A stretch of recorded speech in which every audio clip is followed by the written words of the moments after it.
What's up guys, you're watching Sid Gaming and today we are going to talk about the Sony 4 error CE-43037-7.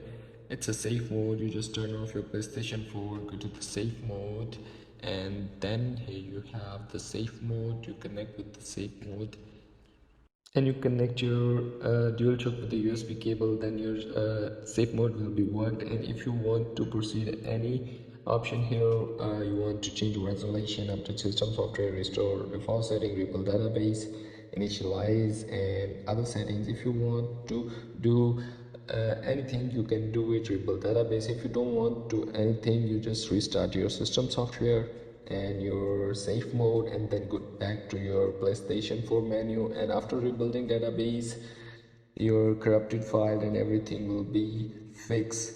And after that, you just go back to your PlayStation 5. After rebuilding database, your system software is up to date and your system all corrupted file will be deleted and fixed. So that's how you can fix this up.